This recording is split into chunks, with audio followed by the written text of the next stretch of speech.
You're listening to The Social Workers on WCDB Albany.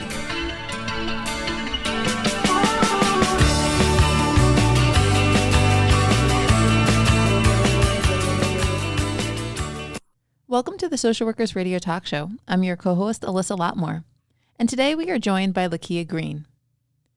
Lakia Green is the owner of One Spark Consulting, which specializes in providing training, facilitation, and consulting services to organizations focused on advocacy, social justice, and societal change. She has over 25 years of experience in training, facilitation, and curriculum development. In addition, she is an experienced consultant, assisting agencies in identifying organizational deficiencies that can hinder growth. Lakia's passion is working in the area of diversity and inclusion. Using her unique integral diversity model, Lakia has helped numerous individuals and agencies discuss diversity-related issues and incorporate principles of inclusion into their organizational model. She combines her award-winning research and practical facilitation skills to deliver diversity training to groups across the country. Lakia has a BA from the College of William and Mary and an MA in Organizational Management and Development from Fielding Graduate University. Welcome to the show, Lakia. Thank you so much for having me. No, I'm really happy that you're on. And I know one of the things that you're going to be talking about is adverse childhood experiences and trauma-informed care. And that's something that I've been hearing a lot about lately, especially the past few years. I've been seeing more trainings that have been sold out to attend about the ACEs model.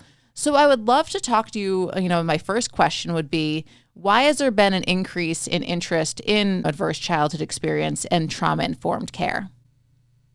Well, I think a lot of people have found the ACEs model and trauma-informed care really, really useful, particularly in this day and age. I think we have a better and a wider understanding of what causes trauma for people and how that can really affect interventions that we have with clients today. So just to talk a little bit about what adverse childhood experiences are, they are defined as traumatic experiences that happen for a child before the age of 18. And they can include things like having a parent die or be killed. It can include things like being around drug or alcohol addiction, etc. So we're starting to take things that happen in our childhood, trauma that happens in our childhood, into account when we're looking at interventions when we're dealing with adults.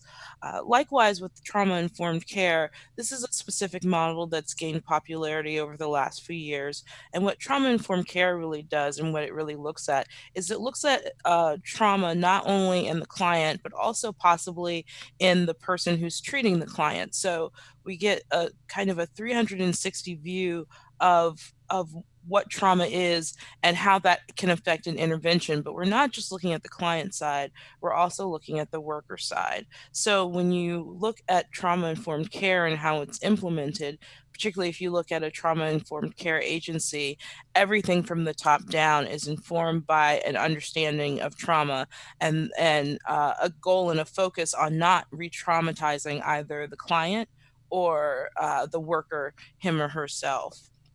So two really important concepts when it comes to dealing with clients, treating clients who may have had trauma in their early years, and understanding how that can affect us not only as adults, but also as workers dealing with clients who have had trauma in the past, just like most of us have had trauma in the past.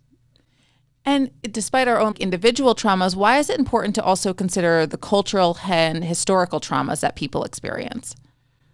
Well, cultural and historical trauma is like an additional layer that we really have to take into account, because for a lot of people, cultural and historical trauma can be the main source of trauma. So just to talk a little bit about what cultural and historical trauma is, historical trauma is trauma that's usually considered multi-generational. And so we're starting to take into account the effects of whole communities and traumas that may have occurred. For example, we might be looking at Holocaust survivors.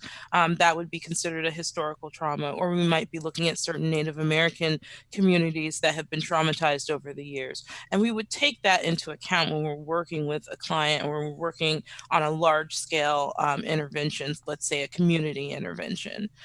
Cultural trauma is similar as opposed to being tied to multiple generations. It's tied specifically to a culture. So you could look, for example, a good modern version of this would be looking at Black people or African American people and looking at the shooting deaths of our unarmed Black people, specifically Black men, but also Black women as well, and considering how that actually might be traumatizing children and adults as we speak now, and including that understanding of that cultural and historical trauma in how we deal with patients or how we craft interventions for communities. How does that really affect the client experience? So if you're a clinician are trying to do a training and have better understanding, how are cultural and historical traumas affecting individuals? Well, they can definitely affect individuals very directly. Using the same example of police shootings, something that's very culturally relevant to us today, we can perhaps look at, say, if let's say we're working with youth who are incarcerated and we're working with young Black youth. That's one of the things that we want to talk about in our intervention. It can cause thoughts of suicide for certain clients. It can affect social relationships. It can affect how people look at power structures. It can affect how people look at themselves. A lot of times, what we see is a low self-esteem in clients who are suffering from cultural and historical trauma. So it's definitely important to incorporate because it can directly affect client behavior and how they see the world or how they're looking at their own outlook in the world, which is important when you're building interventions. You know, and as I've been listening to the news a lot, I mean, we've, as social workers, have been talking about this for a while, and mainstream media is starting to pick it up a little bit. And it seems like there's just like a disconnect between what we're understanding in practice and the research with it. And then as they're talking on the news, it's sort of like this new concept of, oh, did you realize that people might be traumatized by, you know, things that have happened in the past or this, you know, way, the historical aspect of issues. So how do we get this more as a mainstream understanding? I mean, I guess through trainings and through workshops for social work professionals and those working with clients, but how do we are able to get this more mainstream, this understanding? I think that for a lot of people, it feels overwhelming to try to add what some might see as an additional layer or a new layer onto their current job or their current workload. But it really is quite an important layer. In some ways, it might be a primary layer. In other words, we might be interpreting what clients are doing or how an intervention is going based on partial information. And if we don't take that cultural or historical trauma into context, then we're missing a huge part of how we can help clients in general. One of the things that I tend to hear a lot is that a lot of practitioners don't necessarily know how to broach subjects of cultural and historical trauma when they're working directly one-on-one with a client, particularly if they don't share that same cultural or historical context as the client. And that's a really, really important thing to acknowledge. If practitioners are going to use this method or are going to incorporate cultural and historical trauma into their work more, they have to be comfortable doing it. And it's our job to give people the skills in order to do that. So one of the things that we'll be talking about in this upcoming workshop is we'll be looking at how exactly do you approach someone who's of a different cultural context, and then perhaps ask or dig into very deep cultural questions around personal identity or cultural identity. And so we'll talk about how it's important to really learn how to come as yourself as a practitioner and also how to engage other people who do have different cultural contexts. That's a big part of this upcoming workshop because I know that that's a concern for a lot of people. And that seems to be a big barrier for a lot of people to really start incorporating this into their own work. I can totally understand that. And you mentioned your workshop, and we're going to talk about that a little bit more toward the end. But there is an upcoming workshop through the School of Social Welfare's continuing education program that Lakia is doing. It will be on September 14th, and it's titled Building Resiliency, Addressing Adverse Childhood Experiences with an equity-based lens. So for those listening in advance, this is a podcast. I know sometimes people listen after the date. We'll hopefully provide some resources at the end in case you couldn't attend the workshop. So we're really excited, though, that, Lakia, you will be doing a virtual workshop through the School of Social Welfare. So you did mention some of the barriers, and that your workshop will be addressing how clinicians and practitioners can help combat some of the barriers that they may be facing while trying to incorporate and look at this cultural and historical trauma in their practice with clients. And you mentioned that this extra layer and maybe not feeling comfortable. Are there any other barriers that individuals might face? And what would practice that, if they're looking at having a more engaged equity-based trauma-informed mindset, what would that look like if they're overcoming them barriers? How can they then, what would their practice look like? Yeah, so a practice that's really equity based and trauma informed will have some key features to it that will really indicate to the practitioner and also to the client and to the organization, if someone's working within an organizational context, that things are successful. And one of the first things we would look for to see are the solutions that the client and the that the client and the practitioner or the clinician coming up with, are they client led, or are they more practitioner led? And you would really want some client led solutions.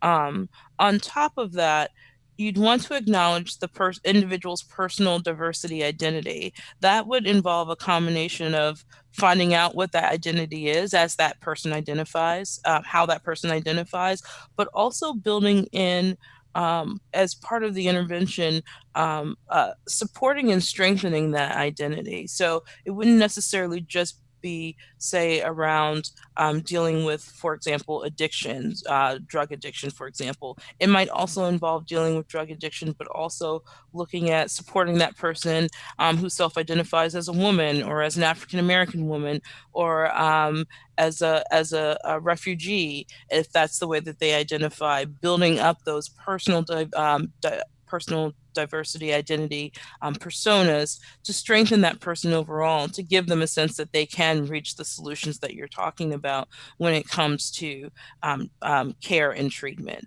It also means making sure that you have a connection with the relationships within that person's cultural group. One thing that we know from trauma informed care is that building positive relationships is really, really key to treating clients, to acknowledging trauma, and to not re traumatizing clients. And so, as part of that, instead of just looking at building positive relationships, we also want to make sure we're building positive relationships within specific cultural groups that is going to support and help the client. And finally, as part of that intervention, we would want to also have some pieces of positive cultural learning. So, once again, if someone is traumatized because they have fled a country that is war torn, that we would want to build in positive cultural influence from that experience, so that the connotations that the client has is not just negative, that there are positive things that are built up around their own personal diversity identity and their own culture. So can these concepts be used to design specific client level interventions? Absolutely. And once again, in the workshop, we'll be looking at how exactly do you take the analysis piece, which looks at four key domains, and really translate that over to a viable solution. So when we take this work and we kind of dig down into a client specific intervention, we would take a look at four different areas. We would look at sort of any cognitive processes that might be ongoing that need to be addressed to help address the client's behavior. We would take a look at that personal diversity identity, how that client identifies both as an individual and culturally. And we would also assess the systems that the client has to interact with in order to make improvements,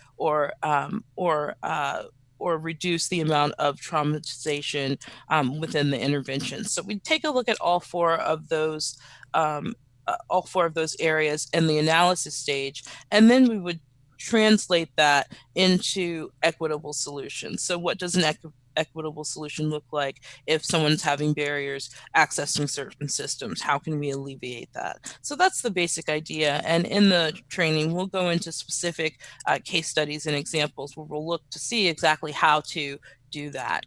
This is meant to be a very practical and hands-on workshop so that people can really take the skills from the training and bring it into their everyday practice. Well, that's every time we're learning something new, we always want to make sure that, we're doing it in a way that's helping the client. So are there any tips of how we can know if the practice that we're implementing is working?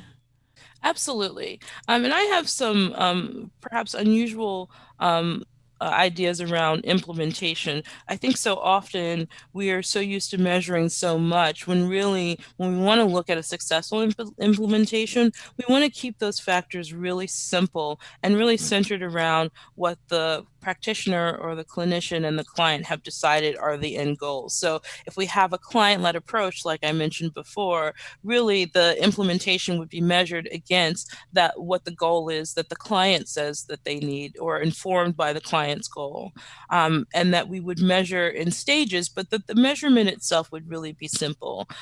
Is the client doing X? Is the client doing Y? That, in terms of practice, is going to be the easiest way for us to determine if the implementation is working. Now, of course, there's other data that could certainly be gathered. That data is important, but if we're just looking at, is this working, if we're just looking at it from sort of a clinical or a practitioner level, simple key measurements are going to be more informative in the long run and help you reincorporate or revise your intervention as you're going along, rather than long, sort of complicated studies and tests.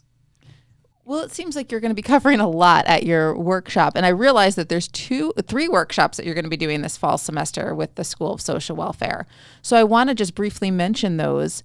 As I said before, you're having one on September 14th, Building Resiliency, Addressing Adverse Childhood Experiences with an Equity-Based Lens. And then you're also going to be doing, I think, is it considered a two-part? Are people registering for both the ones on in October? It's Advancing Equity and ACEs Response, Building Advanced Interventions to Address Trauma and Promote Social Change. That's correct. So the first workshop is really going to be a little bit more of an overview. We're going to talk a lot more about cultural and historical trauma and how that really can affect client behavior. With the second workshop, which is in two parts, so you would ideally sign up for both parts, that's where we'll get into the practical hands-on of ideas of doing a full analysis of a sample client or of a client case, and then doing, after using that analysis, to build an intervention. So the second two workshops will be a little bit more hands-on, so people can attend the first workshop, the second two sessions for the hands-on training workshop, or both. So people are welcome to attend either session. And for those interested, you can register at www.albany.edu/SSW. And when you get to the School of Social Welfare's page, just click on Continuing Education, and all the workshops are listed there. So if people cannot attend the workshop virtually, or maybe they're listening to this since it is a podcast after the date, are there other ways that they can get resources or connect with you? Or what are some ways that people can still find out more? Absolutely. So there are several resources in general on trauma-informed care, as well as adverse childhood experiences, or ACEs. Certainly, the CDC has a large focus of the CDC, the Center for Disease Control's website, has a large focus on both ACEs and trauma-informed care. So that would be a great place to start. in terms of resources. Also, I'll be leaving some resources with for people who do take the training. I'll be leaving additional resources with the School of Social Welfare, and I'll make those available to anyone who might want to access those if they missed the training. So once again, if you contact the people who are setting up the training, they should be able to get you any materials if for some reason you can't join or you can't make it. The other thing I would say is that there's just 2 or 3 key things you can always keep in mind, even if you don't take the training. One, if you're dealing with clients where you believe that a cultural or historical trauma may be affecting the client, ask the client how they identify in terms of things like race, in terms of things like sex or gender, in terms of things like how they identify sexually, etc. And engage in a conversation with the client. Ask them what they think about how they identify, what they think about being, for example, a Black woman or a transgender female. And then from that in and of itself, just that one gesture to really ask people who they are fully can really open up a lot. So if nothing else, that can be just a starting point for people to practice, even if they aren't able to attend the full sessions or the full trainings. Well, I'm so happy that you're going to be doing this virtual workshop for the School of Social Welfare to help people continue to build their toolbox as clinicians to be able to help their clients in the best possible way. And I want to thank you for taking the time to come on this podcast and help get this message out to a larger audience of people who might have been hearing a little bit about ASIST and trauma-informed care and not really having that full grasp of what it is. And you definitely provided that overview for people to then say, hey, I'm interested in this. I want to know more. So I want to thank you again for coming on. Thank you so much for having me. I really appreciate it. And again, for our listeners, we were joined by Lakia Green, who is the owner of One Spark Consulting, which specializes in providing training, facilitation, and consulting services to organizations focused on advocacy, social justice, and societal change. Thank you so much, Lakia. Thank you.